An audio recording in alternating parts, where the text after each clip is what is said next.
कल्याण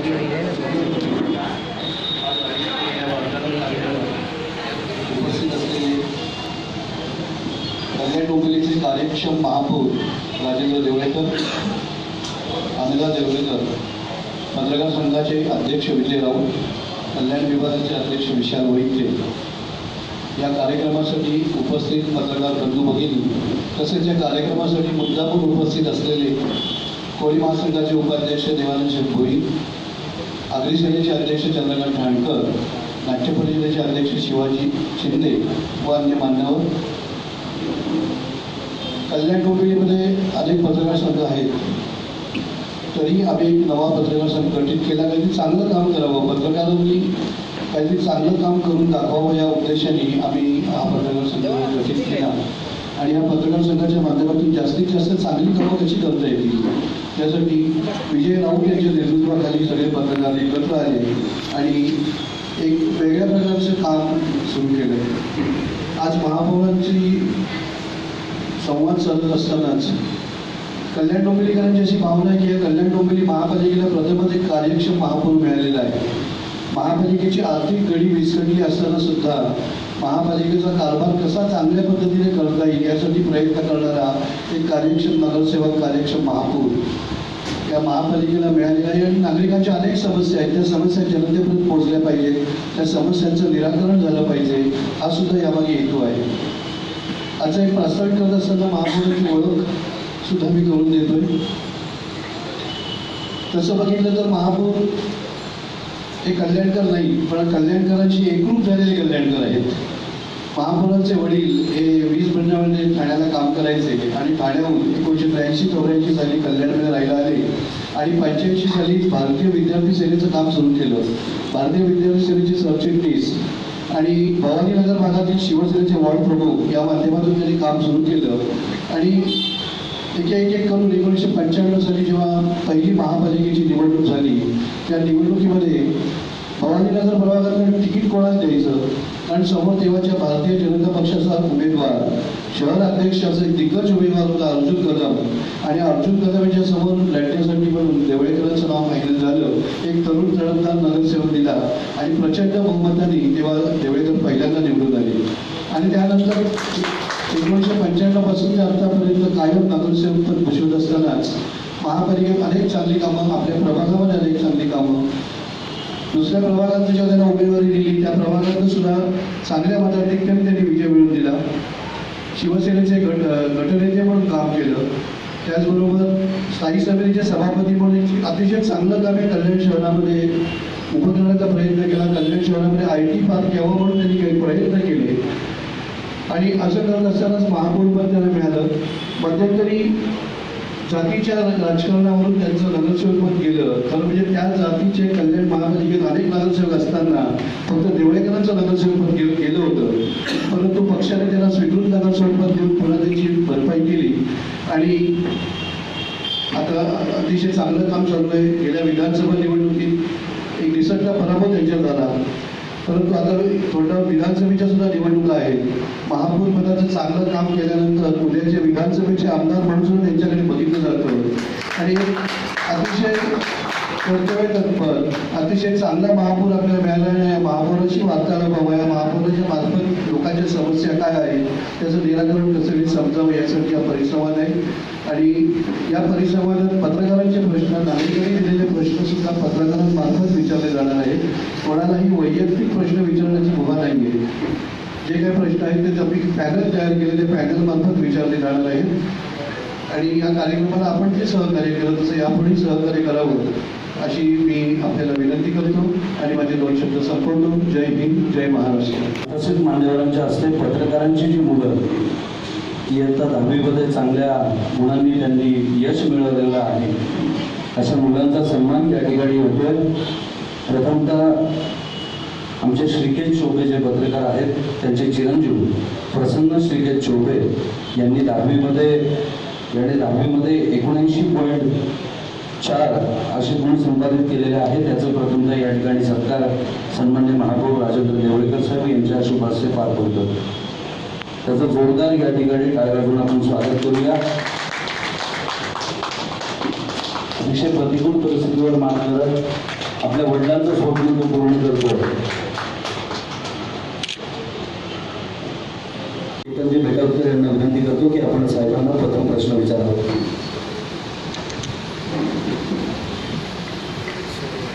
सर्व मान्यवरांना नमस्कार.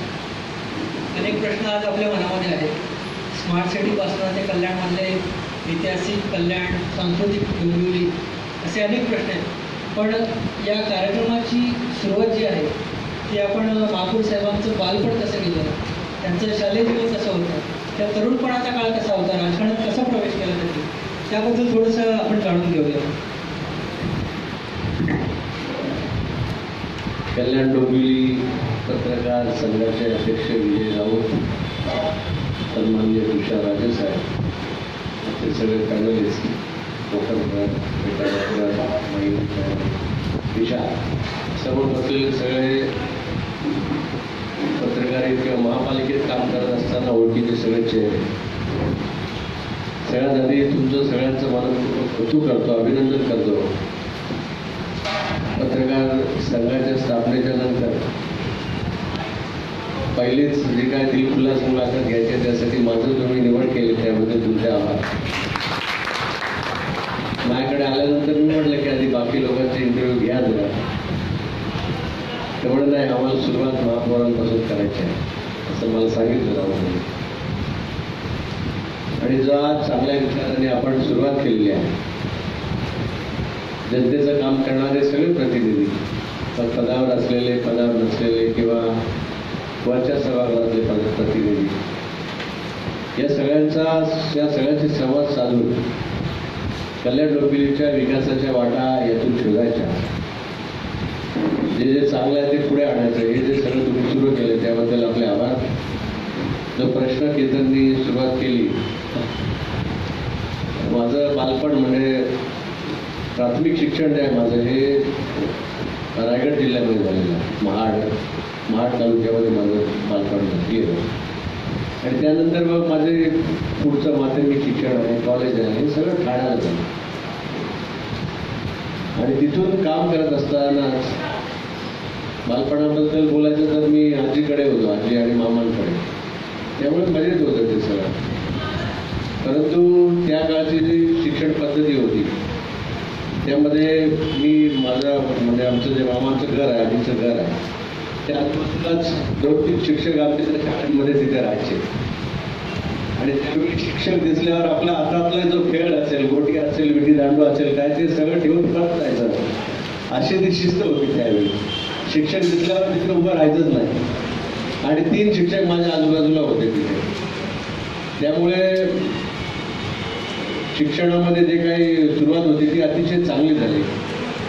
आणि त्याचबरोबर खेळामध्ये देखील त्यावेळी पूर्णपणे वेळ भरपूर मिळायचा. आणि गावामध्ये जे काही म्हणजे ग्रामीण भागातून जी मंडळी शिक्षण घेतात, म्हणजे माझं ठाम मत आहे, प्रत्येक विद्यार्थ्याला किमान 2-3 वर्ष ग्रामीण भागामध्ये शिक्षणासाठी पाठवायला पाहिजे.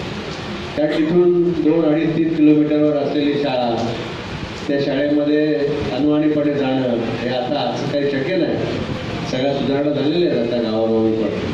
परंतु याच्यामधून जो काही माणूस किंवा जो काही विद्यार्थी घडत असतो तो पुढे जाऊन अनेक अडचणींना सामोरं जाण्याचं धाडस किंवा अनेक अडचणींना सामोरं जाण्याचं कसब त्याच्या अंगामध्ये येत असतं. तुम्ही सांगितलं की काम करत राहिलेलं आहे, त्यामुळे आज तुम्ही जे इथपर्यंत पोहोचला ते तुमच्या कामाच्या बळावरती इथपर्यंत पोहोचलेलं आहे. दुसरं एक तुमच्या बाबतीत असं म्हटलं जातं की शिवसेना पक्षप्रमुख जे आहेत उद्धव ठाकरे त्यांचं तुमच्यावरती विशेष प्रेम. मग ते आपले सभागृह नेतेपदी झालेली निवड असू दे, स्थायी समिती सभापतीपदी झालेली निवड असू दे किंवा काय, पण एक असं म्हटलं जातं की शिवसेनेत न मागता मिळतं किंवा दिलं जातं, त्यामध्ये कितपत तथ्य आहे, काय सांगाल? 100% यामध्ये मी तुम्हाला आतापर्यंत म्हणजे शक्यतो सांगितलं तुम्हाला.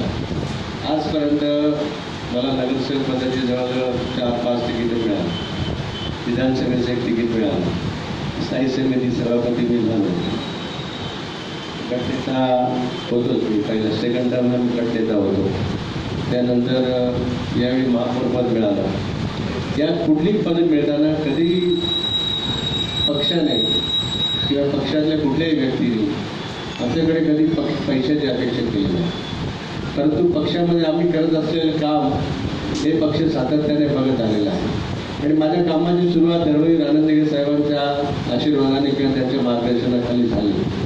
ते करत करत मी उद्धवजी आहेत त्यांच्यापर्यंत पण पोहोचलो. आणि मग त्यामुळे अतिशय जवळचा संबंध म्हणजे नावाने ओळखणे. बाळासाहेब पण मध्ये जेव्हा मी 2003 पासून जेव्हा घटनेचा होतो त्यावेळी बाळासाहेबांची पण थेट संबंध तो आला. त्यामुळे बाळासाहेब पण नावाने त्या ठिकाणी ओळखायचे. आणि म्हणूनच ही सगळी पदं जी आहेत काम करत राहिलो, पदं ही वेळेनुसार तिथे मिळत गेली. त्या पदांसाठी मला कधी फार आक्ष धरायला लागलं नाही किंवा कुठल्या नेत्याला मध्यस्थी करून कधी जावं लागलं नाही.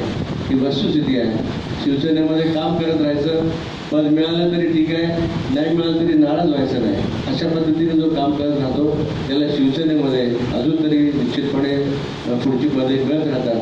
पण काम आहे तुमच्याकडे, पक्ष सातत्याने बघत राहतो तुमचं पक्षासाठीचं योगदान किती आहे ते आजपर्यंत करत आलो. त्यामुळे ही सगळी पदं मला आजपर्यंत मिळत आहे. उद्धव साहेब आणि बाळासाहेब यांच्याशी आपले खूप चांगले संबंध आहेत. उद्धव साहेब महापौर निवडून झाल्यावरती आपण निवड झाली तेव्हा उद्धव साहेबांना आपल्याला दुर्गाडी किल्ल्यावर घेऊन गेले होते सगळ्यांना. पण आज दुर्गाडी किल्ल्याची अत्यंत दुरावस्था झालेली. शिवसेना आणि दुर्गाडी किल्ला हा एक अतूट असं नातं आहे. विखे साहेब असतील, बाळासाहेब स्वतः तिकडे आले होते. एकंदरच जो पुरातत्व खात्याकडे हा जो दुर्गाडी किल्ला आहे त्याच्यामुळे काहीशी बंधनं येतात हे मागेच तुम्ही मला सांगितलं होतं. पण आता आपल्या जोडीला आपली सत्ता आहे, केंद्रात सत्ता आहे, महापालिकेत सत्ता आहे. आपल्या जोडीला छत्रपती शिवाजी महाराजांचं नाव घेणारा भाजपसुद्धा आहे. असं असताना जो प्लॅन आहे तो 10 वर्षापासून तसाच पडून आहे. केवळ पुतळा उभारला तिकडे चौकामध्ये, मात्र जे खूप स्वप्न होतं बाळासाहेबांनी पाहिलेलं त्याच्याबाबत काही होता दिसत नाहीये. तर आपण याबद्दल काय सांगाल? दुर्गाडी किल्ला ही कल्याण डोंबिवलीतल्या सैनिकांची अस्मिता. दुर्गाडीवरची बंदी स्वतः बाळासाहेबांनी येऊन उठवली. मासाहेब पण त्याबरोबर होते आणि तुम्हाला सगळ्यांना माहिती आहे. आणि म्हणून दुर्गाडी किल्ल्यावर जेव्हा म्हणजे आता आम्ही महापौरपदी विराजमान झालो त्यावेळी सर्वात प्रथम आपण उद्धवजी आणि आम्ही तिकडे दुर्गाडी किल्ल्यावर गेलो. याच्या आधी देखील दुर्गाडी किल्ल्यावर उद्धव साहेबांनी भेट दिलेली आहे. दुर्गाडीचं एक वेगळं महत्त्व शिवसेनेच्या मध्ये निश्चितपणाने आहे. आणि तुम्ही आपल्या सगळ्या कल्याणकरांचा, कल्याण डोंबिवलीकरांचा तो अभिमान आहे.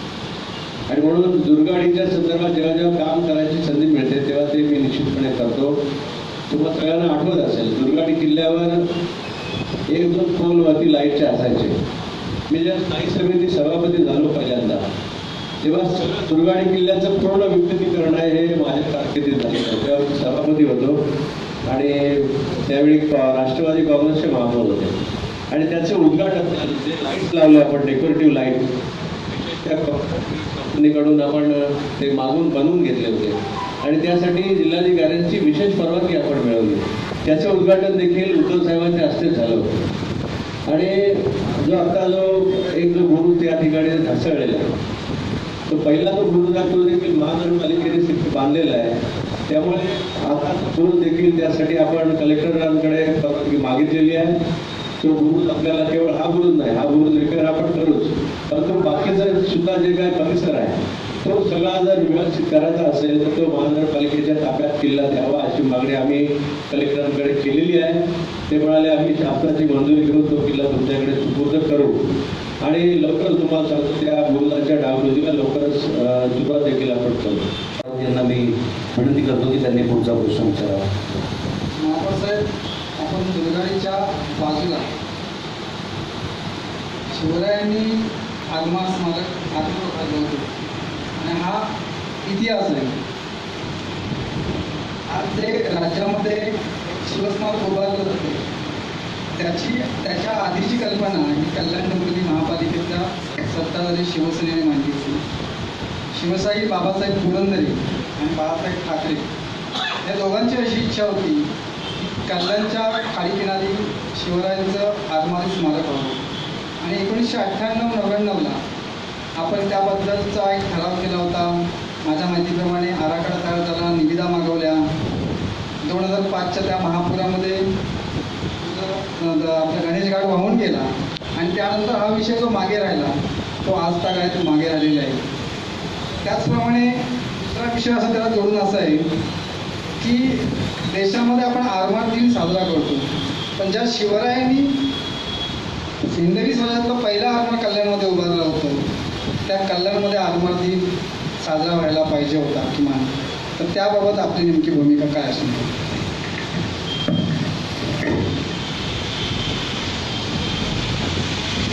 शिव आरमार स्थापना दिन हा साजरा व्हायला पाहिजे हे मत आपलं अतिशय योग्य आहे.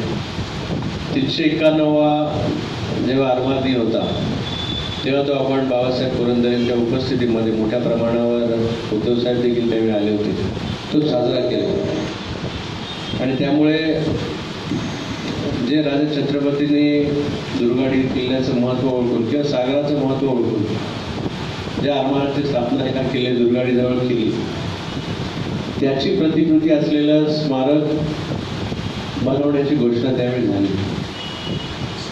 परंतु ते स्मारक जे आपल्याला बनवायचं आहे ते नेमकं ते गणेश घाटचा जो परिसर आहे आणि बाकीचा सगळा परिसर, तिथे जो डम्पिंग ग्राउंडची अंतर, CRZची जी रचना झाली त्याच्यामध्ये ते सगळं येत होतं.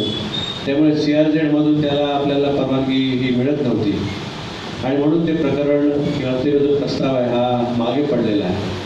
त्याबरोबर आपण तिथे अश्वारूढ पुतळ्याची स्थापना तिथे केली महानगरपालिकेने, परंतु याचा देखील उल्लेख आम्ही ते विसरलेलो नाही.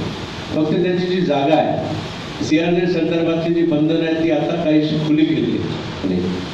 त्यामुळे हे जे स्मारक आपल्याला बनवायचं आहे ते नवीन कल्याण जे आपण आता जो एक प्लॅन आम्ही केलेला आहे, जो तुम्हाला सभागृहामध्ये दाखवला, त्यामध्ये थोडंसं त्या वाडेघर गावाच्या जवळ खरं तर कसं आहे बघा की या ठिकाणची जी कोळी समाजाची वस्ती आहे, आगरी समाजाची वस्ती आहे, इथे असलेलं जे सगळं म्हणजे जो किनाऱ्याचा भाग आहे, हे सगळं पाहून शिवरायांनी त्या ठिकाणी स्मारकाची आरमाराची स्थापना केली. आणि म्हणून आता आपण जे केंद्र आपण जे दाखवलंय ते त्या वाडेकर गावाच्या आणखी जवळ दाखवलेलं आहे. आणि त्याच्यामध्ये केवळ ते स्मारक नाही तर नेव्हीचं जे तुमचं म्हणणं आहे की राजा छत्रपतींनी म्हणजे नेव्हीचे अधिकारी आजही छत्रपतींचं जे स्मरण करतात, कारण या राजांनी पहिल्या आरमाराची स्थापना केली. आणि त्यामुळे एक नेव्हिगेशन सेंटर, नेव्हिगेशनचं ट्रेनिंग सेंटर हे देखील त्याच्यामध्ये व्हावं अशी तरतूद आपण त्या नवीन प्रस्तावामध्ये केलेली आहे. सुद्धा देऊ शकलो नाही, यावर कुठे नियोजन कमी पडलं की फक्त जे भ्रष्टाचाराचे आरोप होतात त्यामध्ये तथ्य आहे, त्याच्यामुळे ही वेळ आपल्याला ओढावली आहे. शहरामधले रस्ते जे आहेत, रस्त्यांची कामं आपण केली नाही असं म्हणता येणार नाही. रस्त्यांची आपण अनेक रस्त्यांची कामं केली. आपण जेव्हा आता सद्यस्थितीचा विचार करतो त्यावेळी 1995 साली असलेली स्थिती देखील आपण बघायला पाहिजे. 95 साली असलेल्या किती रस्त्यांमध्ये आपण वाढ केली हे देखील आपण निश्चितपणे बघायला पाहिजे. शहर विस्तारल्यानंतर त्या भागात रस्ते म्हणजे आता तुम्हाला सांगतो की पूर्वी इथून आमच्या अगदी भवानी चौक आहे, प्रेम ऑटो पेट्रोल पंप, आणि इकडे लाल चौकी, डोंबिवली, एवढं ती त्यावेळी रस्त्यांचं मोठी आपल्याला नेटवर्क होतं. परंतु आता आपण शहरातले आपले रस्ते आपण केले. कोणाला आठवत असेल मी सांगतो की हे शहरातल्या आतल्या रस्त्याचं जे रुंदीकरण आहे, म्हणजे शंकरराव चौकातून जो मिरवणुकीचा मार्ग आहे, परत शंकरराव चौकात दूधनाका आणि पारनाका करत या रस्त्याचं काम देखील आपण केलं. त्याबरोबर खडकपाडा हा जो सर्व नवीन भाग आहे, गोदरेजपर्यंत, थेट गोदरेजच्या खाली 12वीपर्यंत तिथपर्यंत आपण रस्त्याची कामं देखील केलेली आहे. आमचा जो भाग आहे भवानीनगर वगैरे तिकडे योग्यता आपण पोहोचलो. त्यानंतर इकडे पुढे गांधारेपर्यंत कॉन्क्रीट रोडची कामं नेलेली आहे. रस्त्याची कामं निश्चितपणे केली, परंतु ती तुम्ही जे म्हणता ही वस्तुस्थिती आहे. काही ठिकाणी जे डांबरीकरणाचे रस्ते आपण केले त्या ठिकाणी खड्ड्यांचं प्रमाण देखील मागच्या वर्षीपर्यंत बरंच होतं. फक्त असं असतं की या रस्त्यांचं जे मेंटेनन्स आहे ते करण्यासाठीचा जो मोठ्या प्रमाणाचा निधी असेल किंवा एकाच वेळी अनेक मोठी कामं हाती घेतली, यासाठी जी महापालिकेची फंडिंग पॅटर्न असतो किंवा फंडची जी स्थिती असते ही कधी आम्हाला 95 पासून डोकं वर काढायला आम्हाला दिलं नाही. याच्यामध्ये अनेक बाबी होत्या. याच्यामध्ये राज्य शासन असेल, महानगरपालिकेचं वारंवार होणारं विभाजन असेल, जकात असेल, LPT असेल, या सगळ्या ज्या गोष्टी जात राहिल्या उत्पन्नाच्या बाबी, या सगळ्या त्याला कारणीभूत आहेत.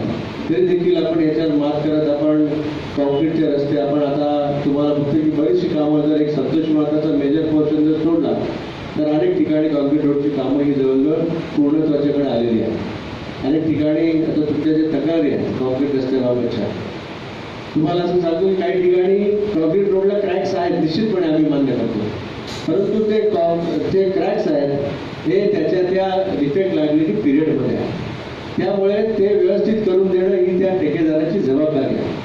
तो प्रकल्प अजून पूर्णपणे आम्हाला हँडओव्हर झालेला नाही आणि त्यामुळे ते रस्ते हँडओव्हर करून घेताना ते पूर्णपणे जे कुठे क्रॅक्स असतील, जिथे काही खडबडीत पोर्शन जो काही दिसतो आपल्या वर्तमानपत्रातून वारंवार बातम्या छापून येतात, तर ते पूर्ण करून घेण्याची जबाबदारी ही त्या ठेकेदारांवर टाकण्याच्या सूचना आम्ही प्रशासनाला दिलेल्या आहेत आणि ती निश्चितपणे पूर्ण करून घेतली जातात. रस्ते, वाहतूक कोंडी, सिग्नल यंत्रणा आणि पार्किंगची व्यवस्था, या सगळ्या गोष्टी या एकमेकाशी निगडीत आहेत. शहरातले रस्ते जसे आपण वाढवण्याचा प्रयत्न केला, त्याच्या दुप्पट वेगाने शहरामध्ये वाहनं वाढली आणि त्यामुळे शहरातली जी वाहतूक कोंडी आहे, शेवटी वाहतूक वेगवेगळ्या ठिकाणाहून जेव्हा डायव्हर्ट करण्यामध्ये आपल्याला मार्ग मिळतो, तेव्हा ते वाहतूकची कोंडी आहे, त्याचं जे कंडिशन आहे वाहतुकीचं, हे आपल्याला घालवता येतं.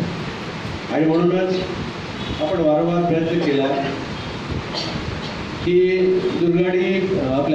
दुर्गाडीकडून येऊन शिवाजी चौकाची वाहतूक कोंडी होत होती, ती करण्यासाठी आपण पत्रीपूल ते दुर्गाडी किल्ला असं बायपास रस्त्याचं काम आपण केलं, म्हणजे काम ज्याच्यावर वाहतूक आता सुरू झालेली आहे. या सगळ्या गोष्टींवर त्यावेळी जेव्हा आम्ही निर्णय घेतो त्यावेळी टीका होते. त्यावेळी हा रस्ता जेव्हा आम्ही MSRDCला हस्तांतरित केला त्यावेळी आपल्यावर टीका झाली, परंतु आम्ही MSRDCकडून तो पत्रीपूल टू गोविंदवाडी दुर्गाडी हा रस्ता MSRDCकडून आम्ही बनवून घेतला. त्या रस्त्याचं कामाला विलंब का झाला हे तुम्हाला सगळ्यांना माहिती आहे. त्यात तिथली झोपडपट्टी, त्यांना तिथून तोडणं, त्यांचं पुनर्वसन करणं आणि मग तिथल्या त्या कोर्टाच्या सगळ्या अडचणी, या सर्व गोष्टी आपल्याला सगळ्यांना माहिती आहेत. परंतु तो निर्णय आम्ही घेतला. तो रस्ता आधी 2 वर्ष आधी अस्तित्वात आला असता, परंतु तो त्या खटल्यांमुळे लवकर येऊ शकला नाही. परंतु आता समाधान आहे की तुम्हाला सांगतो मी 2005 नंतर 2005च्या आधी तिथल्या रस्त्याचं काम सुरुवात केलं आम्ही. तिथली जी झोपडपट्टी आहे ती हटवायला सुरुवात केली आणि ते काम आता मार्गी लागलं. आता थोडीशी रिलीफ आपल्याला मिळेल. याच्यामध्ये प्रश्न असा आहे की कल्याण शहरामध्ये नाशिककडून येणारी जी वाहतूक आहे, जी डोंबिवली आणि पुढे शिळफाट्याकडून पनवेलकडे जाते, ही जेव्हा मुंब्र्याकडून जात होती तेव्हा आपल्याला काही फार फरक नव्हता, जाणवत नव्हता. परंतु मुंब्राचं तिकडचं काम बंद झाल्यावर आपल्याला ते मोठं कंजेशन जाणवलं. तुम्हाला आठवत असेल की या सगळ्यासाठी आम्ही काही ठिकाणी राज्य शासन जे आहे, राज्य शासनाकडून काही आम्ही अपेक्षित कामं करत होतो, परंतु राज्य शासन ते काम पूर्ण त्याच्यामध्ये करत नव्हतं. मध्ये कोलवरून एक विको नाक्यावर रस्ता निघणारा एक ब्रिजचा प्रस्ताव राज्य शासनाने आणला होता. त्याला आपण मंजुरी दिली, परंतु राज्य शासनाने नंतर ते काम सोडूनच दिलं. आता डोंबिवलीवरून थेट माणकोलीला ब्रिज आपण बांधतोय, ते काम आता सुरुवात होत आहे. आता त्याचबरोबर डोंबिवलीवरून जो रिंग रोड आपण करतोय, म्हणजे शहरातली सगळी वाहतूक डोंबिवलीवरून उद्या कल्याणला एखाद्याला यायचं असेल तर तो रिंग रोडनी सरळ टिटवाळ्यापर्यंत जाऊ शकतो. अशा सगळ्या याच्यासाठी आम्ही पाठपुरावा त्याचा केला. राज्य शासनाच्या त्या MMRDAच्या प्लॅनमुळे देखील ते सगळं आहे, परंतु त्याला जागा संपादित करून देण्याचं काम हे महानगरपालिकेने केलेलं आहे. आणि म्हणून आज त्या कामाचे त्याचे 5 भाग केलेले आहेत, त्यातले 3 टेंडर निघालेली आहेत. पावसाळ्यानंतर त्या रस्त्याची कामं सुरुवात होईल. एक मोठा रिलीफ आपल्याला निश्चितपणाने त्याच्यामध्ये मिळेल. तर कधीही चिडचिड करत नाही. म्हणजे बोलायचं म्हणून मी बोलत नाहीये, पण मुलींशी माझ्याशी कधीच नाही. मी हसत खेळत शांत असते.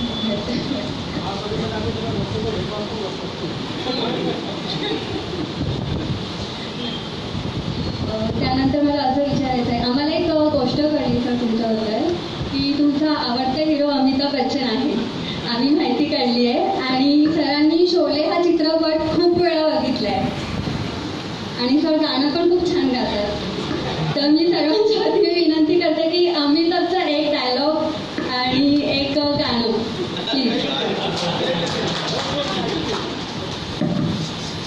गाणं काय म्हणणार नाही मी, परंतु मी जेव्हा शाळेमध्ये होतो, कॉलेजमध्ये होतो, तेव्हा तो अमिताभ बच्चनचा जमानाच होता ना. त्यामुळे स्वाभाविकपणे अमिताभ बच्चन हा आपला आवडता हिरो त्यावेळी होता, अँग्री यंग मॅन. त्यामुळे अनेक चित्रपट त्यांचे अमिताभ बच्चनचे मी वारंवार बघितलेले आहे. म्हणजे एक वेळा, दोन वेळा नाही, 5-5 वेळा, 7-7 वेळा असे. ते शोले सिनेमा तुम्ही सगळ्यांनी अनेक वेळा बघितला असेल.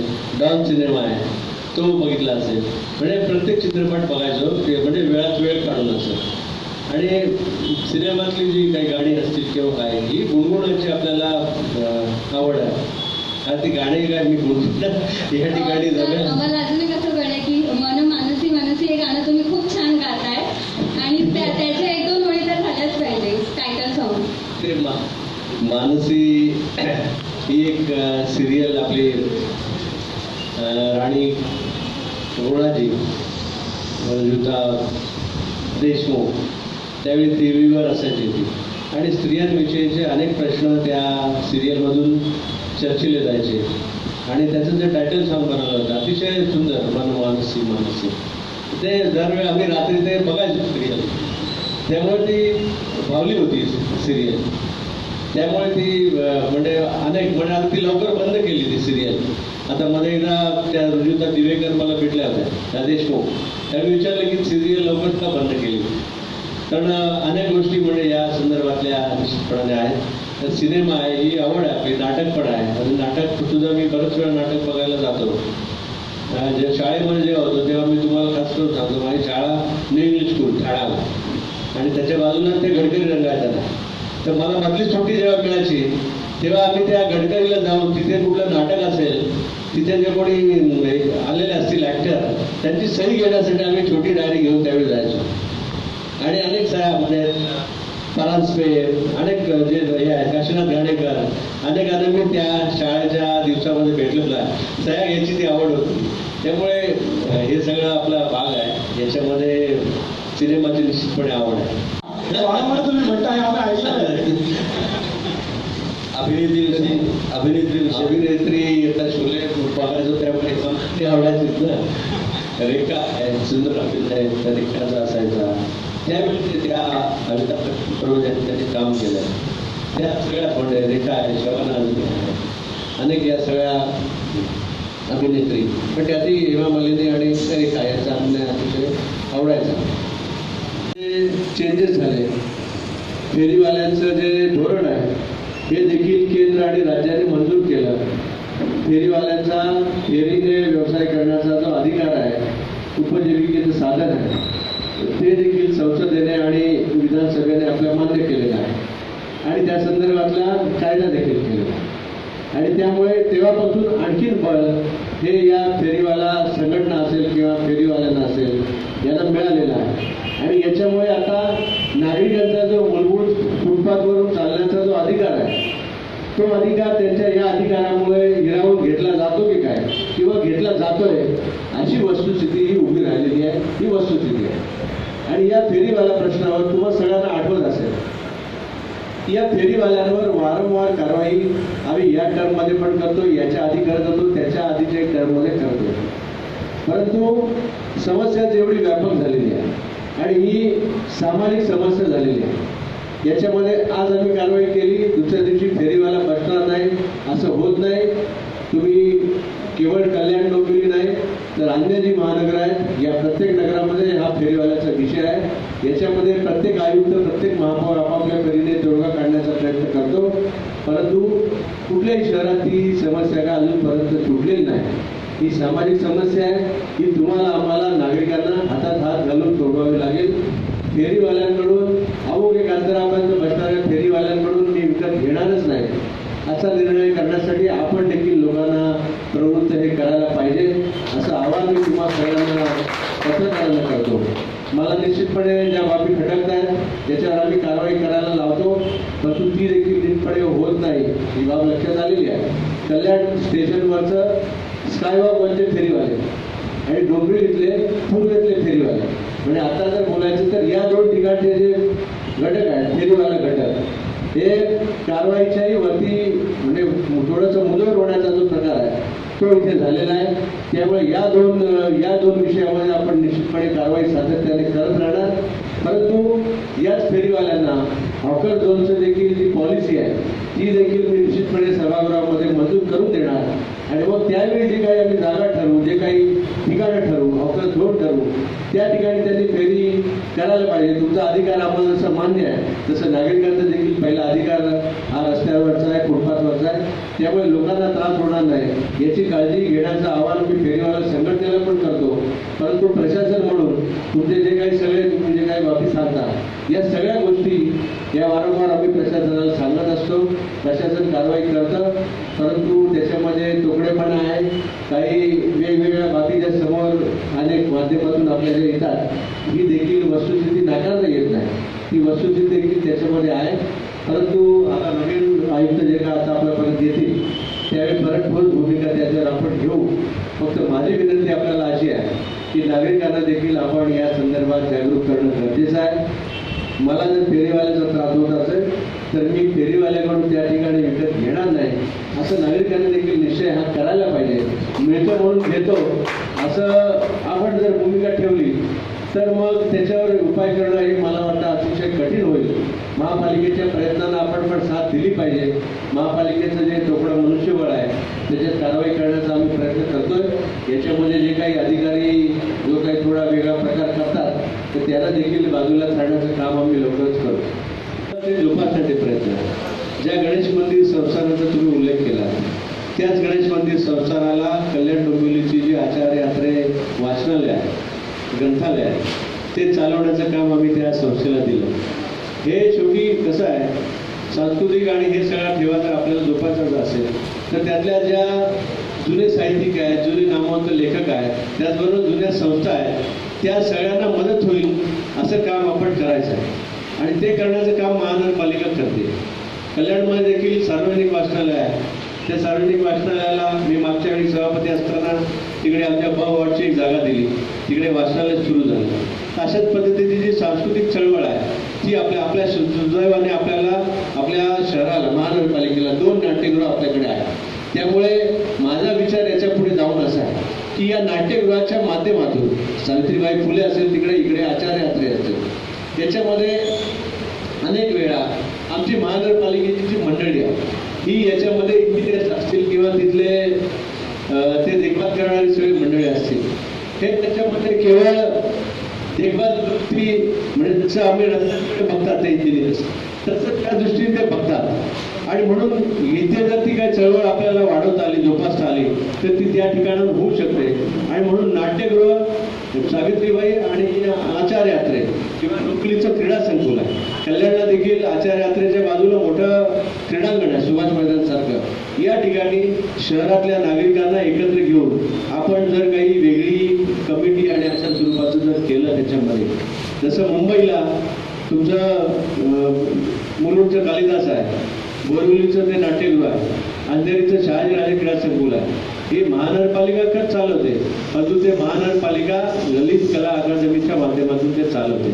असं जर केलं तर त्याची ओढ असणारी अशी माणसं त्या ठिकाणी आपल्याला एकत्र करता येतील आणि मग तिथून आपली जी काही नाट्य चळवळ असेल, साहित्यिक चळवळ असेल, सांस्कृतिक जो काही आपला गाभा असेल त्याच्यामध्ये वाढ आपल्याला करता येईल. मी स्वतः या संदर्भामध्ये निश्चितपणे विचार करतोय आणि येणाऱ्या वर्षभरामध्ये म्हणजे मागच्या वर्षी चार्ज घेतल्यापासून मला काय ते वगैरे करण्याचं एवढा उसंत मिळाले नाही. महापालिकेची आर्थिक स्थिती बघता याच्यावरती काय उसंत मिळाली नाही. परंतु तुम्हाला आठवत असेल महापालिकेतला सगळ्यात पहिला मोठा संगीत महोत्सव आम्ही सभापती असताना त्यावेळी 3 दिवस सलग केला होता. त्यामुळे येणाऱ्या कालावधीमध्ये डोंबिवली आणि कल्याण या दोन्हीकडे आपण असं मोठ्या प्रकारचं ते फेस्टिवल आपण करू, ज्याच्यामधून ही चळवळ वाढीला लागेल आणि जोपासली जाईल असे ठाम विश्वास मी या निमित्ताने करतो. नियमांची चांगली जाणीव आहे आपल्याला. त्यामुळे आपण समोरच्या माणसाला कधीही गप्प करू शकता एवढ्या आपल्या बोलण्यात ताकद आहे. मागच्या वेळी आपला विधानसभा निवडणुकीमध्ये थोडक्यात पराभव झाला. राजकारणात चढउतार असतातच, पण संधी शोधत यायची असे आणि ती कधी कधी सुदैवाने मिळत पण असते. एक विधानसभा एक छोटं मर्यादित क्षेत्र आहे. तुमच्या आता महापौर म्हणून तुमच्या एरियामध्ये 4 विधानसभा आहेत आणि जवळजवळ 1 लोकसभा मतदारसंघ आहे. म्हणजे एका अर्थाने तुम्ही खासदार पण आहात आणि आमदार पण आहात. त्यामुळे खऱ्या अर्थाने आता पुढची तयारी तुमची मला वाटतं विधानसभा निवडणुकीची असायला हरकत नाही.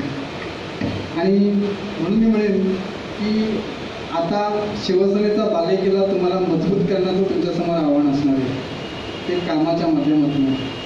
तर आपण ह्या सगळ्या गोष्टीला या वर्षभरात कशाप्रकारे न्याय द्या आणि या विधानसभा निवडणुकीत महापौर राजेंद्र देवळकर हा एकमेव चेहरा शिवसेनेकडे असेल अशीच अपेक्षा आम्हाला तरी दिसते. तुमचं नेमकं यावरती मत आहे? महापौर म्हणून काम करत असताना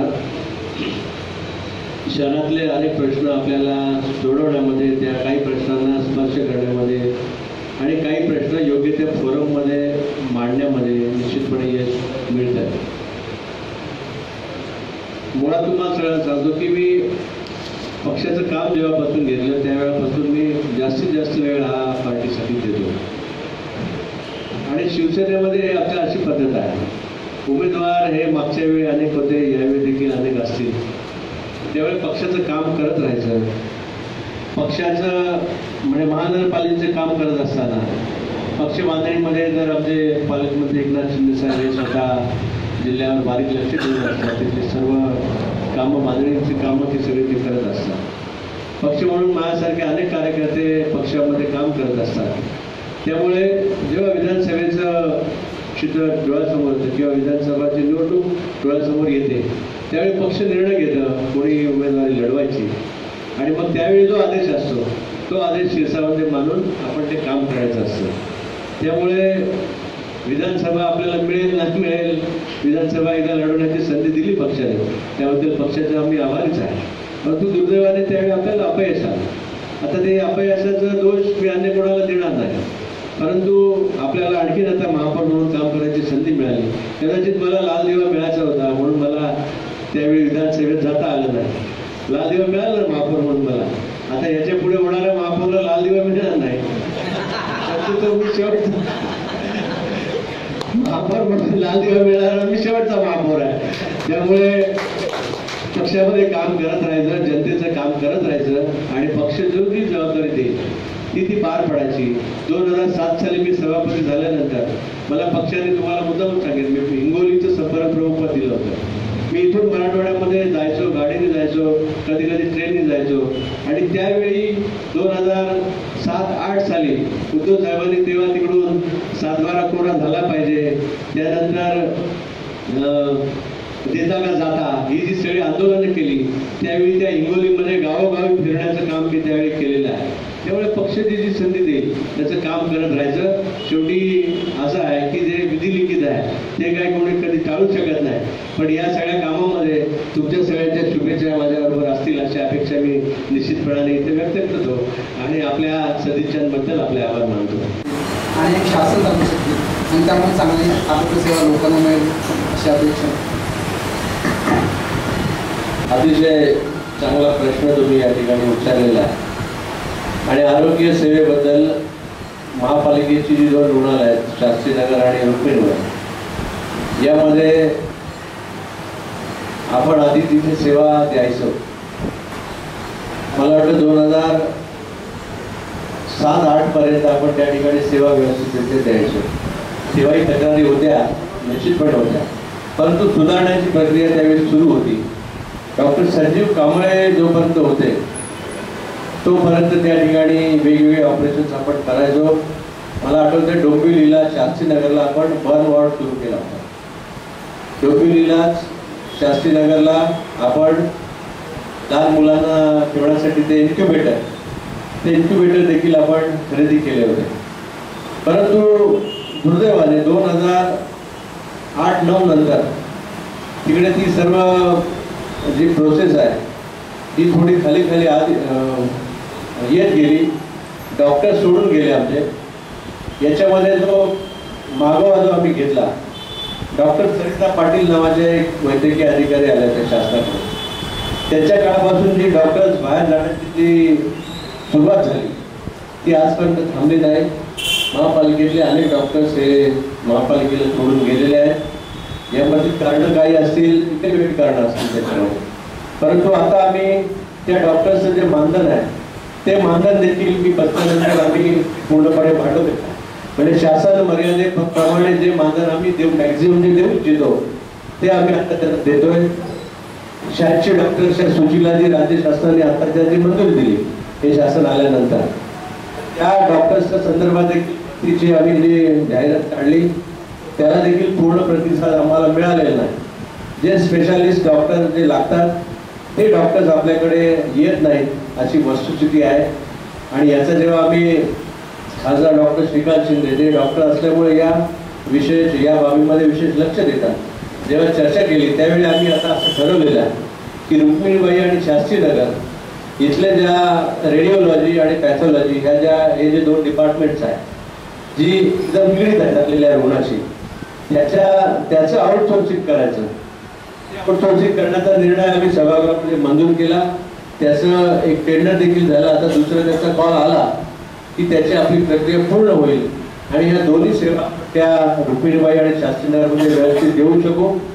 मग तिथे आम्हाला शहरातले जे IMAचे प्रतिनिधी आहेत, डॉक्टर्स आहेत, ते सगळे डॉक्टर्स तिथे घेऊन आम्हाला सेवा देतील असा एक प्रयत्न आमचा सुरू आहे. येणाऱ्या 6 महिन्यामध्ये तुम्ही त्याच्यामध्ये निश्चितपणे सुधारणा बघाल. दोन्ही हॉस्पिटलमध्ये शास्त्रीनगर आणि रुक्मिणीबाई हे तुम्हाला मी ठामपणे सांगतो. याच्यामध्ये ते स्वतः डॉक्टर शिंदे त्याचा आढावा घेत आहेत. आणि तुतीका एक डोंबिवलीचा विषय जे धोकादायक इमारत झाल्यामुळे ती आता बंद पडलेलं आहे, तर त्याचं ते PPP तत्वावर बांधून घ्यायचं असा निर्णय सभागृहाने केलेला आहे. आणि तेच तुतीकागृह बांधून घेतानाच जो काही FSI आम्हाला एक्स्ट्रा मिळेल त्याच्यामधून एक स्पेशालिटी, सुपर स्पेशालिटी रुग्णालय तिथे करायचं. त्यामध्ये महानगरपालिकेचे काही बेड्स राखून ठेवायचे असा तो प्रस्ताव आम्ही मंजूर केलाय. त्याला देखील आता प्रतिसाद मिळेल. एक कराचं एक प्रकरण आपलं बाकी आहे टॅक्सचं. तो टॅक्स भरायला लागतो 83%. त्याच्यामुळे त्याला रिस्पॉन्स आम्हाला आला नाही, परंतु त्याच्यामध्ये आता तोडगा काढलेला आहे. फक्त त्यालाही रिस्पॉन्स येईल. येणाऱ्या सभेमध्ये कल्याण पुरवठला जे गीता हरकिसनदास दलाल रुग्णालय आहे, हॉस्पिटल आहे, तिथे देखील त्या काही सेवा देण्याचा निर्णय आम्ही करणार आहोत. आणि निश्चितपणे येणाऱ्या एक 5-6 महिन्यामध्ये दोन्ही रुग्णालय ही व्यवस्थितरित्या सुरू होतील.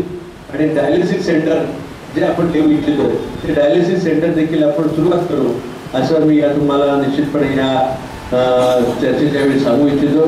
त्याचा पाठपुरावा माझा स्वतः त्या ठिकाणी सुरू आहे आणि खासदार शिंदे त्याचा पाठपुरावा निश्चितपणे करतात. धन्यवाद साहेब. आमचे प्रश्न तर कायमच तुम्हाला आम्ही विचारतो, पण नागरिक देखील या ठिकाणी बहुसंख्येने उपस्थित आहेत. नागरिकांमधून जे उत्स्फूर्तपणे प्रश्न आले त्यापैकी एक प्रश्न मी तुम्हाला या ठिकाणी विचारलं. या कल्याणात अशी ऐतिहासिक पार्श्वभूमी, तसा इथला कोळी समाज आणि आगरी समाज फार मोठ्या प्रमाणावर. मग कोळी समाजाचा आज सगळ्यात मोठा प्रश्न असा आहे की मच्छीमारी केल्यानंतर मच्छी विकायची कुठे, कारण जे मच्छी मार्केट आहे ते अशी अतिशय दयनीय अवस्था त्याची आहे. अशी परिस्थिती असताना दुसरीकडे गावठाणांचा प्रश्न देखील प्रलंबित आहे. तर या प्रश्नाबद्दल आपण काय सांगणार?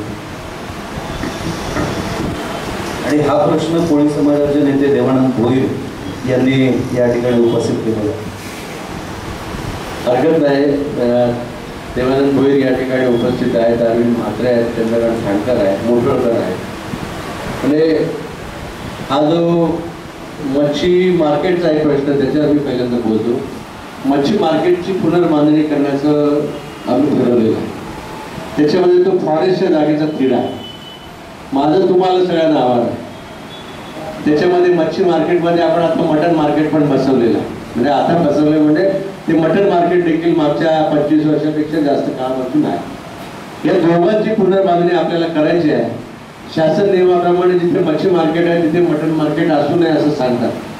परंतु मी त्याचे पुढे जाऊन सांगेल की शासनाचा निधी मिळेल न मिळेल पण जे असलेलं मच्छी मार्केट आहे आणि मटण मार्केट त्याची एकत्रित पुनर्बांधणी आपण करू. तिथला जो जागेचा प्रश्न आहे तो सोडवू. याच्यामध्ये तुम्ही स्वतः देखील देवानंद तुम्ही पुढाकार घ्या. आणि तसं डोंबिवलीचं आहे, डोंबिवलीच्या 2 वेळा आम्ही मच्छी मार्केटचं टेंडर काढलं डोंबिवली पश्चिमेला जे आहे, पण त्याला रिस्पॉन्स आपल्याला मिळालेला नाही.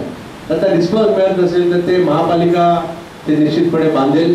महापालिकेच्या फंडातून आपण त्याची बांधणी करू आणि इथल्याही कल्याण पश्चिमेचं आहे चार टॉकीज जवळचं त्याची देखील बांधणी आपण करू. याच्यामधल्या ज्या काही विक्रेत्यांच्या अडीअडचणी आहेत, कारण तिथे अनेक विक्रेते, पूर्वी वडील तिथे मासे विकायचे, आता त्या वडिलांची 4 मुलं झालेली आहेत. त्या 4 मुलांचे 4 वेगवेगळे स्टॉल तिथे लागलेले आहेत. अशी ती स्थिती आहे. तिथल्या लोकांशी मी चर्चा केली. माझे तुम्हाला आव्हान आहे की तुम्ही याच्यामध्ये पुढाकार घ्या. आपण काय कोणाला कसे ओटे वाटून द्यायचे, पण जो विक्रेता आहे त्याला तिथे ओटे आपण निश्चितपणाने वाटून देऊ. तुम्हाला आठवत असेल की त्या मार्केटची यादी करायला घेतली विक्रेत्यांची, तेव्हा त्याच्यात बोगस नावं देखील आलेली आहे. मग अशा बोगस विक्रेत्यांना आपण देऊन चालेल का तिथे? ज्याचा काही संबंध नाही, किंवा एका पक्षाचा कार्यकर्ता म्हणून तो तिथे त्याचं नाव उच्चारत असेल तर ते चुकीचं आहे. वर्षानुवर्ष ज्या भोईवाड्यातल्या कोळीवाड्यातल्या भगिनी तिथे बसून मच्छी विक्री करतात त्यांना तिथे निश्चितपणाने आपण न्याय देऊ. ते एक करू.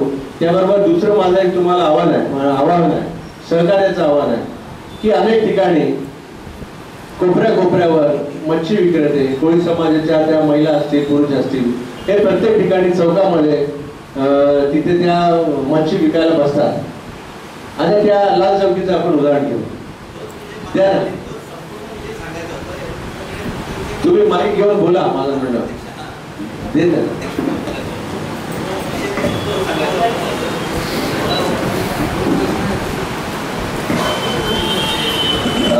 प्रथम मी पत्रकार संघाचं अभिनंदन करतो. जो लावला अक्षरशः मी त्यांचं पण अभिनंदन करतो, कारण ही समस्या महत्त्वाची आहे. मी फक्त त्याच्यात प्रश्न लिहून दिलं होतं. हा मार्केट तो मला वाटतं जवळजवळ 63 आहे. कल्याण जुना मार्केट एकच मार्केट आहे हा आपला. पण आज परिस्थिती अशी आहे महापौर साहेब का काही चौकाच्या भागामध्ये आमच्या 2-2, 3-3 महिला मच्छी विकत बसतात. दुरावस्था आहे, परिस्थिती नाही त्यांची आजची. आज तुम्हाला सांगतो 95-97च्या महापालिकेच्या विकास आराखड्यामध्ये काही स्थानिक लोक होती, भूमिपुत्र होती. विकास आराखड्यात महापालिकेने जागा आरक्षण टाकला. भूखंड त्यांचे काही दणदणक्या बिल्डरांनी TDR साठी घेतले, परंतु त्यांच्याकडे आज ते पैसे राहिलेले नाही आहेत. पैसे सर्व संपलेले आहेत. दुरावस्था लोकांची आमच्या झालेली आहे. तसंच ह्या लोकांनी काय केलं, काही हुशार त्याच्यात गावात 2-4 लोक निघाली, त्यांनी त्यांचा स्वतः साध्य साधून घेतला. पण आज परिस्थिती नाही आहे. खाडीत दूषित पाणी आल्यामुळे आज आपल्या खाडीला तुम्ही अक्षरशः बघा, गणपती विसर्जन करायला जेव्हा आमचे कोळीवाड्यातले संपूर्ण कोळी बांधव असतात त्यावेळेला आपण प्रत्यक्ष जाता त्यावेळेला बघता खाडीत पाय नाही टाकू शकत, असं दूषित पाणी आहे आपल्याला. आणि ती जी मासे जे पहिले पूर्वी मिळायचे ते आता मिळत नाही आहे. आणि महापालिकेने आपल्या भूखंड काही मच्छी मार्केटसाठी आरक्षित ठेवलेले आहेत त्यावेळेच्या याच्यामध्ये, परंतु ते भूखंड पण आपण थोडंसं त्याची माहिती घ्या. ते काही ट्रस्टना काही यांना ते मार्केटचे दिलेले पण आहेत, दुसऱ्यांना भाड्याने चालवायला दिलेले आहेत, ते पण आमच्या माहितीत आहेत सर्व.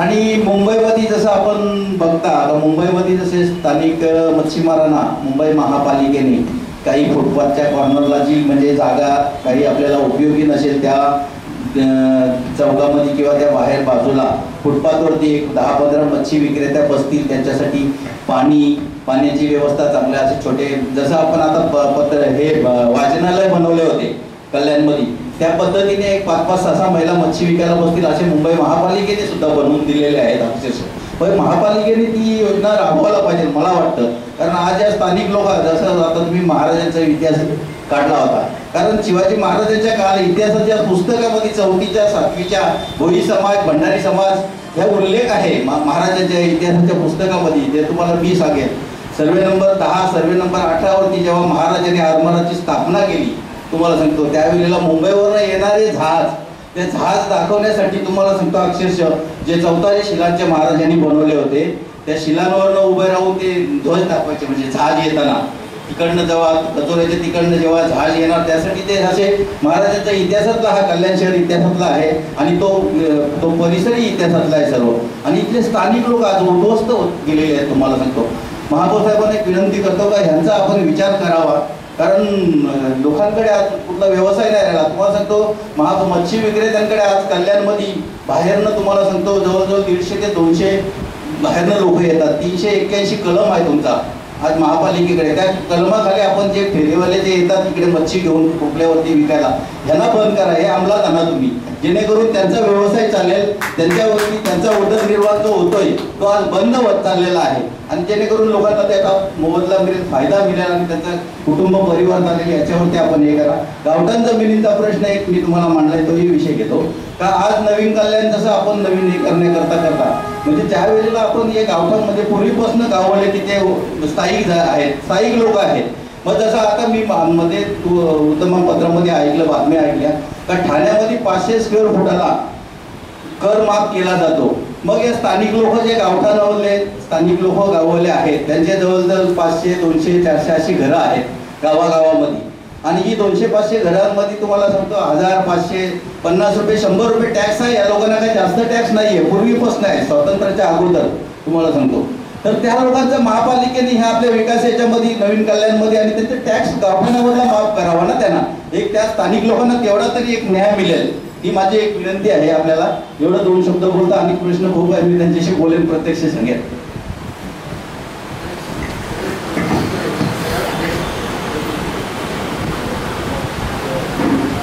या चर्चेच्या निमित्ताने मी तुम्हाला देवानंदजी मी तुम्हाला आवाहन करेन की जे तुम्ही सांगितलं ते माझ्या डोक्यात आहे की ज्या ज्या कोपऱ्यावर जे मच्छी विक्रेते किंवा आपल्या समाजाच्या भगिनी त्या ठिकाणी बसतात तर त्यांना व्यवस्थितरित्या पण चौकापासून थोडंसं कॉर्नरला, कारण मच्छी काय बाजूच्या दुकानात विकत मिळणार नाही. जसं लाल चौकीचं उदाहरण घ्या तुम्ही, त्या लाल चौकीला तिथे शारदामध्ये शाळा आहे, ते मच्छी विक्रेते पण तिथे ते स्टॉल तिथे ती सगळी मोठं अडचण होऊन जाते. पण तिथून थोडं एक 15 फूट 20 फुटावर जर आपण 5 विक्रेते असतील, 6 विक्रेते असतील तर निश्चितपणे त्यांना आपण शेड करून देऊ. तसंच आमच्या त्या बिर्ला कॉलेजला इंदिरानगरकडे ते विकायला बसतात. पुढे मध्ये मसोबा चौकाच्या इकडे जे मसोबा मैदान आहे त्या ठिकाणी बसतात. तर असं जिथे जिथे कॉर्नरला तुमची अपेक्षा असेल तर त्या ठिकाणी महापालिका तुम्हाला ते करून देईल. त्या ठिकाणी तुम्ही बसून ती मच्छी विकावी आणि त्या ठिकाणी एक तुमचा त्या ठिकाणी तो रोजचा राबता सुरू होईल. असं जर केलं आपण तर त्याची ती नोंदणी आणि ह्या सगळ्या गोष्टी आपण करू शकू. हे जसं कल्याणला आहे तसं डोंबिवलीला, कल्याण पूर्वेला, तिकडे आटाळे, आंबिवली, शहाडला हे सगळं आपण निश्चितपणे करू शकू.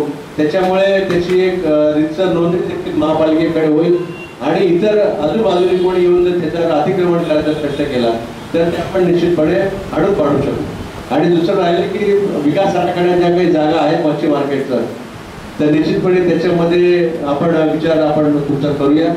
जी कुठली जागा एखाद्या संस्थेला दिलेली आहे, मला माहिती आहे एक जागा त्या ठाणकर पाड्यावर आपण एका संस्थेला दिली महापालिकेने, सगळ्यांनी मिळून एकत्ररित्या घेतलेला तो निर्णय आहे. आता ते काय म्हणतात ते शेवटी अडचणीच आहे, परंतु तसे निर्णय आपण करू. पण आता काय झालेलं आहे की लोक रोज उठून मच्छी मार्केटला येतील असं हे काही झालेलं नाही. लोकांना आता रेडीमेड लागतं. ते अगदी जवळ, माझ्या घराच्या जेवढं जवळ असेल तिथे जाऊन मी, कारण आमच्या इथला आता आमचा परिसर जो आहे तो आम्ही मच्छी घ्यायला कल्याणला येत नाही, आम्ही शहाडला जातो. तो ट्रेनमधून आले लोक की तिथे शहाडला मच्छी घेतात. तसं आज उमरडे, वाडेकर आहे, इकडचे जो वाढलेला भाग आहे त्या प्रत्येक ठिकाणी मोठे मोठे रस्ते आहेत, त्या कॉर्नरला त्या ठिकाणी आपण त्यांना व्यवस्था निश्चितपणे आपण करून देऊ. तुम्ही तशा संदर्भातला प्रस्ताव द्या, त्यांना आपण व्यवस्था करून देऊ. एक वेगवेगळ्या ठिकाणी रोजगाराची ती साधनं तिथे उपलब्ध होतील आणि त्यांना मग ते पाठीवरून घेऊन फिरावं लागतं. हे सगळे प्रकार बंद होतील जर तुम्ही त्या जवळच्या ठिकाणी जर केलं तर त्यासाठी तुम्ही सहकार्य करा असं आवाहन मी तुम्हाला या निमित्ताने करतो. जर का आपल्या शेजारी ठाणे महापालिकेसाठी क्लस्टर योजना लागू होते, कारण आपल्या कल्याण मुंबईसाठी ती लागू होती आणि पालकमंत्री किंवा इथले स्थानिक लोक ते त्यामध्ये कमी पडले का, किंवा ती कल्याण मुंबई महापालिकेला लागू करण्यासाठी आपल्याकडनं काय प्रयत्न केले आहे? क्लस्टर योजना जी शहराला लागू करायची आहे, शेवटी असं आहे की महानगरांचे निर्णय हे मोठ्या शहरांमधून मग ते इतर शहरांकडे जात असतात. हा राज्याच्या नगरविकास विभागाचा प्रश्न आहे, पण त्याच्याकडे आपण सातत्याने मागणी करतो. या शहरातले केवळ शहरातल्या धोकादायक इमारती नाही तर गावामधली देखील काही जुनी घरं असतात ती देखील धोकादायक स्थितीत आलेली असतात. तर अशांची पुनर्बांधणी जेव्हा करायची असते त्यावेळी ती जागेची FSIची जी अडचण असते ती त्याच्यातला मोठा क्रक्स आहे. आणि तो जर सोडवायचा असेल तर तुम्हाला वाढीव FSI मिळणं हे अतिशय गरजेचं आहे. तर त्यामुळे क्लस्टरमध्ये आपल्याला वाढीव FSI मिळेल अशी अपेक्षा आहे. त्यामुळे क्लस्टरचे सगळे ठराव वगैरे आपण शासनाकडे पाठवलेले आहेत. लवकरच आपल्याला अपेक्षा आहे की क्लस्टर कल्याण डोंबिवलीसाठी देखील लागू होईल. आणि ते लागू झाल्यानंतर शहरातले चाळी व्याप्त परिसर धोकादायक असतील, ते अधिकृत असतील किंवा अनधिकृत इमारती असतील, त्यांचं रिडेव्हलपमेंट हे आपल्याला विकासक, तिथली सोसायटी, नागरिक आणि जो मूळ जागा मालक या तिघांना एकत्रित बसून करता येईल.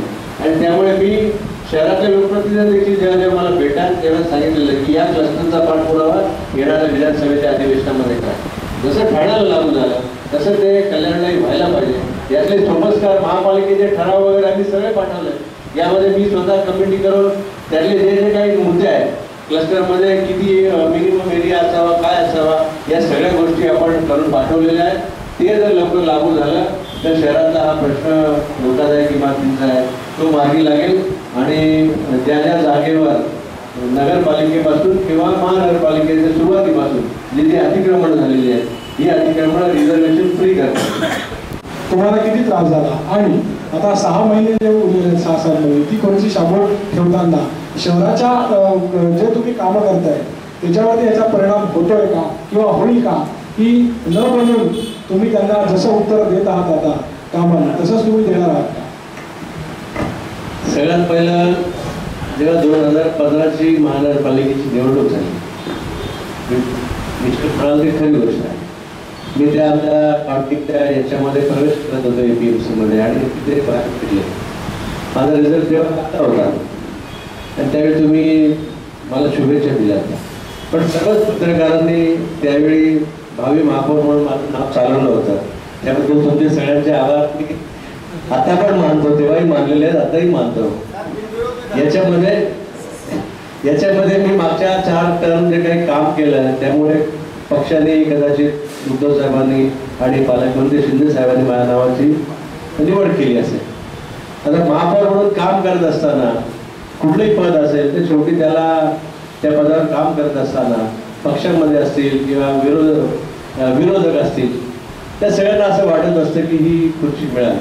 परंतु शेवटी याचे निर्णय जे आहेत, खुर्ची त्या पदावर कोणी बसायचं याचे निर्णय हे पक्ष घेत असतात.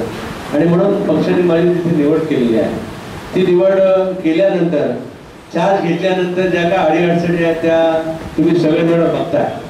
म्हणजे एका बाजूला महानगरपालिकेचं दैनंदिनरित्या कमी झालेलं उत्पन्न आहे, नव्याने आलेला सगळा जो भाग आहे आणि त्याचबरोबर राज्य शासनाकडून प्रशासकीय अधिकारी देण्यामध्ये जी काही ते घरसोडवृत्ती जी केली जाते या सगळ्याचा सामना करत करत आपण आतापर्यंत 1.5 वर्षही पार केलेले आहे. याच्यामध्ये ग्रामीण भागातल्या नागरिकांमध्ये 1 वर्ष तीव्र पाणी टंचाई आपल्याला तो सगळं आपण त्याला फेस केला अनेक गेल्या वर्षी. या सगळ्या गोष्टी असून देखील मी माझ्या कारकिर्दीमध्ये आम्ही शिवसेनेने जे काही ठरवलेलं आहे वचननामा त्या कामांच्या पूर्ततेकडे जास्त लक्ष दिलेलं आहे. आणि म्हणून तुम्हाला सांगतो की माझ्या कारकिर्दीमध्ये आपण सन्माननीय म्हणजे मोठं भाग्य आहे आमच्या सगळ्यांचं की सन्माननीय बाळासाहेबांचं देशातलं पहिलं स्मारक आपण ते काम पूर्णत्वास नेलं. त्याचं उद्घाटन लोकार्पण त्याचं उद्धवजींच्या हस्ते केलं. त्याचबरोबर शहरामधला जो काही इतर प्रश्न आहे तुमच्या डोंबिवलीच्या वाहतुकीचा पूर्व पश्चिमचा जो ब्रिजचा आम्ही त्यांच्या वचननाम्यात उल्लेख आहे. काल त्याचा एक गर्डर लॉन्च झाला. 9 जुलैला दुसरं त्याच्यामध्ये एक गर्डर टाकणार आहे. लवकर त्या पुलाचं काम होईल.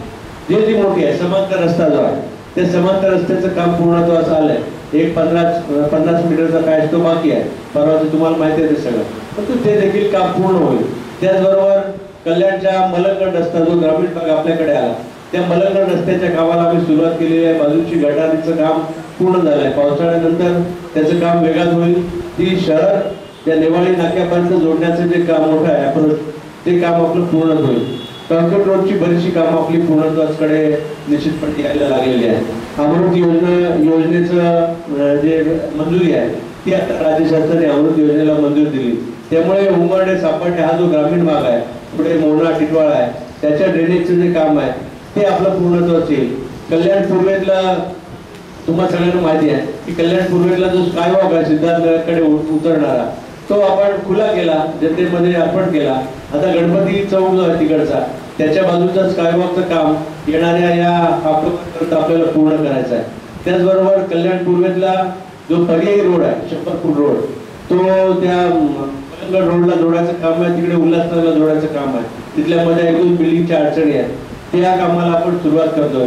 कल्याण पूर्वेमध्ये आपण एक सन्मान्य बाळासाहेब ठाकरेंच्या नावाने एक मोठं क्रीडांगण आपण पूर्णत्वास आणलंय, ज्याच्यामध्ये महानगरपालिकेचा निधी आहे, खासदारांचा निधी आहे आणि तिथले आमदार गणपत गायकवाड त्यांचा देखील निधी आहे. त्याचबरोबर बाजूला मोठं उद्यान करतोय.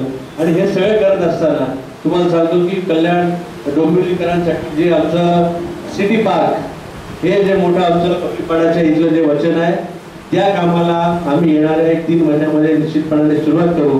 त्याचं टेंडर हे आयुक्त आले की लवकर त्याचं टेंडर येईल आणि एक शहराची मोठी उपलब्धी आपली त्या निमित्ताने होणार आहे. टिटवाळ्याचं जे क्रिकेट पार्क आहे किंवा टिटवाळ्याचं मेडिकल कॉलेजचा जो प्रस्ताव आहे या सगळ्या हॉस्पिटलमधलं, त्या कामाला गती दिली आहे. अनेक धोरणात्मक निर्णय मी याच्यामध्ये घेतलेले आहेत. फायनान्शियल अडचणीमुळे काही गोष्टी या थोडा विलंब होतोय, परंतु मी तिथे बसून माझा जो पक्षाचा वचननामा आहे किंवा शिवसेना आणि भाजपा म्हणून मी तिथे महापौर म्हणून बसलेलो आहे आणि त्या दोघांचं काही कॉमन जे काही गोष्टी आहेत अजेंडामधल्या, शेवटी असं आहे निवडणूक लढताना प्रत्येक पक्षाचा वचननामा काहीतरी वेगळा अजेंडा असतो, परंतु निवडून आल्यानंतर त्यातलं जे कॉमन जे काय ते आपण ठरवलेलं आहे आणि शिवसेनेच्या अनेक वचनांची पूर्तता ही आम्ही निश्चितपणाने करतोय. अनेक उद्यानांचं लोकार्पण आपण निश्चितपणाने करतोय. त्याच्यामध्ये तुम्हाला सांगतो मी उद्यानांमध्ये आता माझ्या भागामध्ये मोठ्या उद्यानाचं काम चालू झालेलं आहे. तिकडे त्या संजय पाटील आहेत वॉर्ड दिलीबा पाटील, त्यांच्याकडे एका उद्यानाचं काम आम्ही पूर्ण केलं. त्या पुढे वरुण पाटील त्यांच्या बाजूला तिथे काम करतोय. डोंबिवलीला राजेश मोरेंच्या वॉर्डात ते एक उद्यानाचं काम होत आहे. परवा श्रीकांत शिंदेच्या मतदारसंघात एक MIDC उद्यान केलं. अशी अनेक कामं होत आहेत.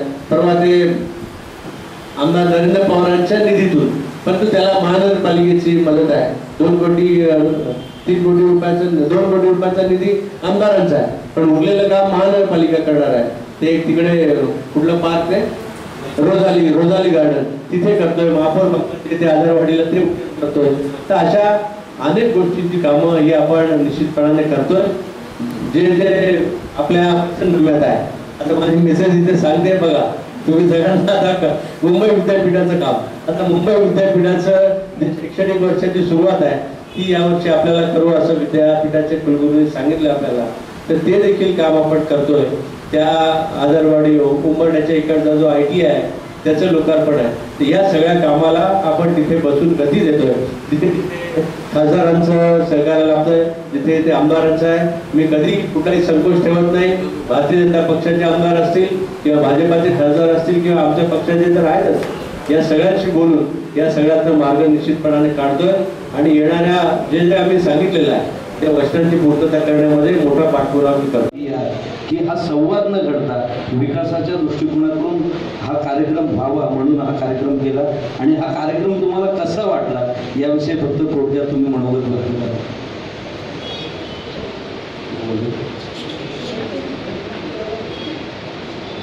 कार्यक्रम अतिशय म्हणजे जी चर्चा आहे यामध्ये काही मतं मला तुमच्यासमोर ठामपणे मांडता येतात. महासभेत डायसवर बसून एखादी गोष्ट जी आम्हाला बोलता येत नाही ती गोष्ट या तुमच्या माध्यमातून आता मी जाहीरपणे बोलू शकतो. नागरिकांनी फेरीवाल्यांच्या विषयात शिस्त पाळावी हे त्या डायसवर बसून मला बोलता आलं नसतं, परंतु इथून निश्चितपणे बोलू शकतो मी. कारण शहर हे आपलं आहे. शहराची व्यवस्था ठेवण्यासाठी जे लोकप्रतिनिधी निवडलेले आहेत त्यांना मदत करण्याचं काम नागरिकांनी करायला पाहिजे. प्रशासन याच्यामध्ये एक दुर्दैवाचा भाग तुम्हाला मुद्दाम सांगतो, ज्या गोष्टी तुम्ही वारंवार BPMC ॲक्टमध्ये दुर्दैवाने सगळी जी इम्प्लिमेंटेशन आहे, अंमलबजावणीचा सर्व अधिकार हा आयुक्तांकडे निहित असतो. त्यामुळे जिथे जिथे आम्ही काही चांगले ठराव करतो त्या ठिकाणी जर आयुक्ताला ते पटलं नाही तर ते ठराव ते शासनाकडे पाठवतात. त्यामुळे अंमलबजावणीचे सर्व अधिकार आयुक्ताकडे असल्यामुळे एखादी गोष्ट ठराव करून धोरण करून जर त्याची अंमलबजावणी होत असेल तर अशा ठिकाणी आपण प्रशासनाचे जे कोणी प्रमुख असतील त्या संदर्भात त्यांना जे काही आपल्या लेखणीतून लिहायचं असेल ते त्यांना जागा निश्चितपणे करावं असं मी तुम्हाला सांगतो. हा जो आज कार्यक्रम तुम्ही ठेवलेला आहे, आज माझा समाज तुम्ही महापौर म्हणून ठेवलेला आहे, त्याचबरोबर विचार तुमचे असतील. कारण मी बघतो की डोंबिवलीला एक कार्यक्रम आपला झाला तुमचा, त्या कार्यक्रमाला मी येऊ शकलो नाही, सुरुवातीचा कार्यक्रम. पण असे जेव्हा कार्यक्रम तुम्ही कराल, समाजापर्यंत जाल, तेव्हा एक वेगळ्या अँगलनी समाज देखील याच्यामध्ये विचार करू शकेल. आणि म्हणून अशाच पद्धतीचे चांगले कार्यक्रम एकत्रित पत्रकार म्हणून करा. कारण जिथे आम्ही चुकणार आहोत तिथे तुम्ही स्वाभाविकपणे आमच्या विरोधी किंवा जी काही तुमची मतं आहेत ती मांडणारच आहात, नागरिकांची मतं मांडणार आहात. परंतु त्याचबरोबर जे चांगलं करतो त्या कामाचं कौतुक तुमच्याकडून देखील जे आधी होत असतं ते याच्या पुढे देखील आणखी चांगलं व्हायला पाहिजे अशी अपेक्षा मी व्यक्त करतो. आणि त्याचबरोबर ज्याच्यामध्ये नागरिकांचा सहभाग अपेक्षित आहे, पर्टिक्युलरली हे स्वच्छता मोहीम आणि तुमचं हे फेरीवाला जागृती या सगळ्या गोष्टींमध्ये त्याच्यावर आपण सातत्याने हे तुम्ही लिहित राहावं. संवाद जसा तुम्ही घेताय तसं नागरिकांची देखील मदत घेऊन ती तुमच्या चॅनलद्वारे किंवा लेखणीद्वारे ही यायला पाहिजे असं मला वाटतं. हा अतिशय सुरेख कार्यक्रम आहे. आज मला बोलवलं, त्याबरोबर माझ्या पत्नीला देखील बोलवलं, तिने तिची मतं इथे व्यक्त केली. तुम्हाला सांगतो, माझ्या निवडणुकीमध्ये प्रचाराची धुरा सांभाळण्याचं सगळं काम ती करत असते. महिलांची वेगळी टीम घेऊन लोकांशी संवाद साधणं घरोघरी आणि छोट्या छोट्या बैठकांद्वारे ते काम देखील त्या ठिकाणी ती करते. आणि केवळ एवढं करत नाही तर त्याबरोबर महिला दिन असतील किंवा अनेक इतर कार्यक्रम असतील ते सगळं सांभाळण्याचं काम ती करत असते. आणि म्हणूनच तिने आज जी मतं मांडली तुम्ही ऐकली असाल आणि म्हणून तिला देखील आमंत्रित केलं, त्याच्याबद्दल देखील आपले आभार. आणि लवकरच या पत्रकार संघ तुमचा जो आहे ते आणखी चांगलं काम करा. माझ्या वतीने जे काही चांगलं काम करायचं मी लवकरच करेन. दुसरं असं की पत्रकार संघ स्थापन केला आणि पत्रकार संघाला जातीचा हा विषय होता की बैठका कुठे घ्यायच्या. तर आम्ही या बैठका नाट्य परिषदेच्या कार्यालयात केलं होतं. आणि विशेष म्हणजे नाट्य परिषदेचं कार्यालय देवेंद्र जेव्हा स्थायी समितीचे सभापती होते तेव्हा ते नाट्य परिषदेचं कार्यालय त्यांच्यामुळे कल्याणच्या नाट्य परिषदेला मिळाले. आज नाट्य परिषदेचे अध्यक्ष शिवाजी शिंदे आणि सचिव रवींद्र सावंत इथे उपस्थित आहेत. त्याचा विशेष उल्लेख करतो की नाट्य परिषदेचे आम्हाला विशेष सहकार्य आहे. वेगळा करून खरं तर दुर्गंधी ही ओल्या कचऱ्याची असते. ओल्या कचऱ्यावर आपण बायोगॅस प्लांट 13 बायोगॅस प्लांटची प्रकरण आपण करतोय. त्यातले 2 आता पूर्ण होऊन त्याचं लोकार्पण करू. त्यासाठी आम्ही हॉटेल वेस्ट आणि मार्केट वेस्ट याच्याकडे लक्ष दिलेलं आहे. लक्ष्मी मार्केटमधून निघणारा कचरा, APMC मधून निघणारा कचरा, तसंच मच्छी मार्केटमधून निघणारा कचरा याच्यावर पूर्ण प्रक्रिया होते. हे जर आपण उचललं तर निश्चितपणाने त्याच्यावर आपल्याला त्याच्यामध्ये चांगलं यश मिळेल. तर नागरिकांना माझं तुमच्या वतीने मी आवाहन करू इच्छितो की आपण ओल्या कचऱ्याचं जे काही आम्ही आता तारीख ठरवणार आहोत, प्लास्टिक बंदीचा जे काही निर्णय घेणार आहोत, या सगळ्यामध्ये मोठ्या प्रमाणात जनजागृती लागेल आणि तरच याच्यामध्ये सक्सेस मिळेल. आणि मग बाकीचं त्याला रूप कसं द्यायचं, त्या स्वच्छतेमध्ये क्रमांक कसा मिळवायचा, या सगळ्या बाबी आपण निश्चितपणाने त्याच्यात विचार. मी खूप आभार मानते आणि त्यांच्या पुढच्या कार्यक्रमासाठी खूप खूप शुभेच्छा देते. आणि आपण सर्वजण हा प्रथम कार्यक्रम संवादाचा आपण ठरवला आणि त्यासाठी उपस्थित आहात. आपल्या सर्वांचा आभार. दिलखुलासच्या माध्यमातून आम्हाला आमची काही मतं मांडता आली आणि याच माध्यमातून जनतेपर्यंत पोहोचता येईल. आमचं काम करत असताना ज्या दैनंदिन अडचणी येतात त्यामध्ये त्याच्यावर मात करण्यासाठी जनतेचा जो सहभाग आम्हाला अपेक्षित आहे तो या निमित्ताने आम्ही करू शकतो. म्हणून असं आवाहन मी या माध्यमातून करतो. असेच परिश्रमात आपण घेऊन चला. त्यामध्ये मी तर आहेच, माझ्याबरोबर अनेक लोकांनी देखील आमंत्रित करत चला. कारण अशा दिलखुलास चर्चेमधून जे घडतं होतं ती मनाची मतं असतात आणि ती मतं ही आपल्या आतमधली असतात आणि म्हणून त्याच्यावर विचार करायला लावणं, त्याच्यावर अंमलबजावणी करायला लावणं हे आम्हाला अतिशय